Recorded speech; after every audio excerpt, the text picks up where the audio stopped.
watching the Flying Monkey Podcast. Well, hello, everybody. Welcome back to another episode of the Flying Monkey Podcast. Today we have with us Dr. Bill and Matt from Hope in Darkness, and are some of the world's biggest experts dealing with parental alienation. They've talked to thousands of people throughout the past 10 years, helping them rescue their kids from parental alienation in family courts and CPS and all kinds of different crazy situations. So we'll get started with our conversation. So Einstein said, insanity is doing the same thing over and over and expecting different results. Dr. Bill, does this sound like your experience with family court? Unfortunately, it's the experience in every family court in the world. And of course, we've had experience working in Australia, New Zealand, UK, Canada, of course, all North America. And we've even given testimony to the European Court of Human Rights. So in our experience, what we find is the courts are very similar one to another in the way in which they handle each and every one of these cases of what we call parental alienation. Generally, what happens, and you can almost expect this, is that the abusive parent, oddly, is the one that normally gets the primary custody in most cases. So yes, the courts pretty much all behave the same, and the orders that they render also are pretty much the same from one court to another. Matt, I got a question for you. Most parents who are facing the family courts believe the courts are effective and that they have integrity. What do you guys at Hope in Darkness think about that? Well, it's almost a comedy show today, right? I don't know that we could say safely that the courts are a safe place for any parent entering into this situation. The parents who are involved in the alienating activities or behaviors in training the children are almost universally the same in their approach. And that dovetails very nicely with courts. Courts often don't take the time necessary to really fully understand the events. They like the salacious nature of the accusations. We've been involved in cases where judges have, they sit on the edge of their seat and wait for the next, traumatic drop to occur in the testimony from one of the parties so that they can fulfill their day with, all of these accusations and falsities. So no, I don't think that the courts are the place to do this. It's just, Bill and I have said over and over again that the family court is really not, the legal environment specifically is not the correct environment to deal with family issues. So no, not a good place to be. Dr. Bill, what do you think are the chances of parents fighting for their kids in family court if they go along with the system of the way it's set up with the lawyers and the mental health people? Not good. The courts, first of all, seem to have an agenda, and the agenda seems to have a lot to do with money. And what parents that we have worked with who come to us, and literally, and we've had thousands of interviews, it's almost consistent from one parent to another that they find themselves on a treadmill, which they never get off. And the system seems almost designed to keep people fighting and never winning. And of course, the problem with the system of lawyers and mental health people, and I have to say this about mental health because I know a great deal about it, having been as a graduate student editing textbooks with two people that were prolific writers of textbooks back at that time for clinical psychology. And the approach is primarily non-directive, client-centered therapies that they're engaged in, and the lawyers they are not connected in any way to the real cause of the problems that they're looking at.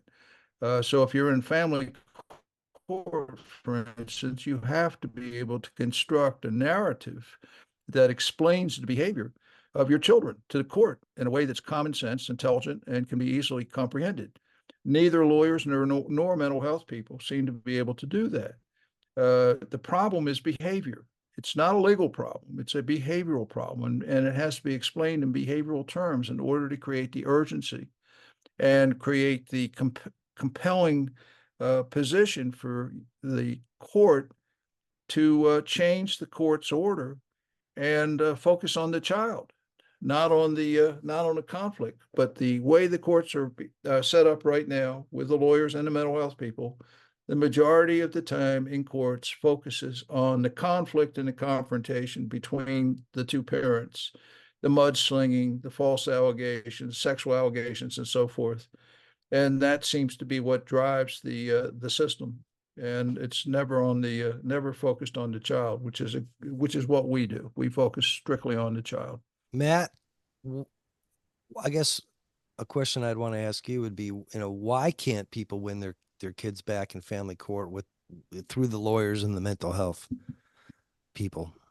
I think Bill just explained it. It's found in the concept that, these lawyers and the therapists who are court informed and involved in this system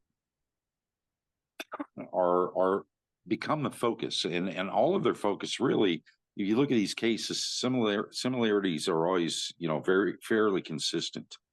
That the dialogue, the motions, the applications all point to the behaviors of the parent, and none of them, to our experience, that ever focuses on the manifestation of the behaviors or the presentment of the behaviors in the child.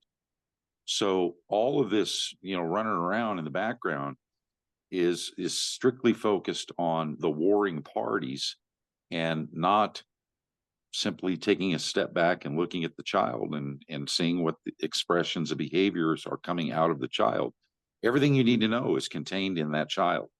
And it's just, it's really, we'd like to think that it's a misstep, that these courts just, missed it, but it almost seems as though it's by design in many ways to perpetuate the system, the billings that are accumulated through the attorneys, through the mental health practitioners, etc.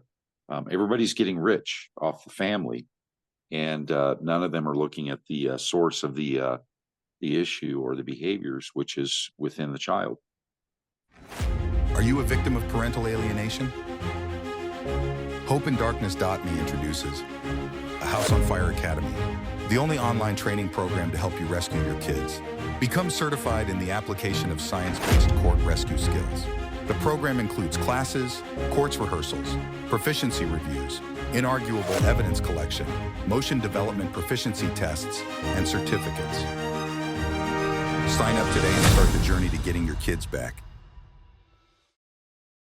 Dr. Bill, how does Hope in Darkness differ in its approach to parental alienation compared to other mental health, quote unquote, professionals? I would see our approach a paradigm shift in the last 50 years of what's been going on in the family courts with regard to this specific problem. And by that, I mean that we're looking at it through a very different lens than the mental health people, which are really the people who inform the courts for the most part. We see mental health as time wasting. When a child is expressing behaviors that are maladaptive, such as contact refusal or defiance or disrespect or communication refusal, whatever that happens to be with that child, the one thing that the mental health people don't seem to get is that learning is a function of time. And you do not have time to waste in an office behind a closed door having a conversation with somebody when the child, in fact, needs protection. And more time the child has in a therapy situation, which can go on for months, the child practices these maladaptive behaviors without any constraints. This is a real serious problem. The mental health people don't get it. The lawyers don't get it. So it's our task basically to be able to help enable parents in the family courts that acquire the skill sets that are necessary to be able not only to explain the problem, but provide a solution pathway. And our approach is based on learning theory, which is basically the larval roots of the field of psychology. The learning theory is basically the investigation of behavior. It is a science that explains behavior. So we look at it strictly as a behavioral issue. That the children have been trained and influenced through training to express behaviors that conform to the expectations of the abusing parent. And we look at it from an attachment perspective also, that the child basically is experiencing what we call an expectation conflict, whereby the child's attachment is a great risk, that the child cannot reconcile or resolve the expectation conflict between the two parents. So what you see is a child that is very difficult to reach because of the type of conditioning that is in play with all these abusive parents, that causes a child who is very resistant to any kind of change on short-term visitations and other situations. So that's really is what accounts for largely the explanation for why this problem is so difficult to deal with within the system that it's in now. But through the behavioral approach that we use, it's very quick, actually. But it does take some work and effort on the part of the parent. If the parent's not willing to do that and wants to work with a lawyer, well, then good luck, because the lawyer won't be able to explain this. So, Matt, should parents continue to have hope in their lawyers? Based on past experience, I would have to say no, generally not. You know, it's interesting because the courts operate with this precept that everything is in the best interest of the child. And again, to my comments earlier, that is not the focus. The attorneys are very adept at dealing with little small fires that they've generally set throughout these cases. You know, you may have a motion for one thing, a motion for another. Typically, there's financial considerations and things of that nature. We do see that there is some value in having an attorney when there's a false allegation made, because there are some legal intricacies that are involved in extricating oneself from that. That, in most cases, just gives the alienating parent, the abusive parent, an opportunity to have free reign at retraining the child, if they can manage to pull what's commonly referred to as a silver bullet out of their gun belt and plant it firmly in the other parent. But generally speaking, as it relates to the cases of alienation overall, the attorneys, we've not found them to be effective one iota, not a bit. In fact, Bill and I have spent a great deal of time with a number of attorneys over the years, attempting to train them in the concepts of learning theory, how this behavior becomes cemented within the child. You know, we try to overcome their insistence on this resist refuse concept that's been created in the legal industry, and they simply just have an absolute denial of any culpability, any responsibility, or any understanding, or any desire to move their clients forward. It's almost like they're afraid. You know, there's a fear amongst attorneys. We've yet to find one brave attorney in the number of years that we've been doing this that would actually stand up to the system as it is, put a stake in the ground and say, look, I'm going to take this on and I'm going to articulate this. I'm going to understand it, and move forward to the benefit of the child and to the targeted parent. So I would say no, generally not. You're going to get better results as a pro se litigant in most of these cases. Gotcha. Yeah. Well, you guys, it was really good talking to you today, and I thank you for coming on and sharing what you do and your program and all that. For parents who are suffering, well, the kids too, it's obviously child abuse. We call it parental alienation, or most call it that. For the folks though that are watching that need help to rescue their kids and to help stop the parental alienation, child abuse, and abuse to the parent as well. How can people get in touch with you guys? Well, it's pretty simple. They'll go to our website. It's www.hopeindarkness.me, M-E, hopeindarkness.me.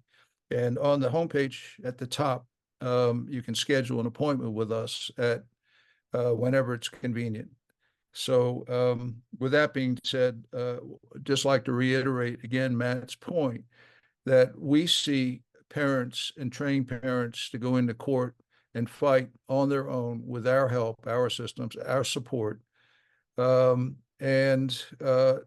we also will work with their attorneys if necessary.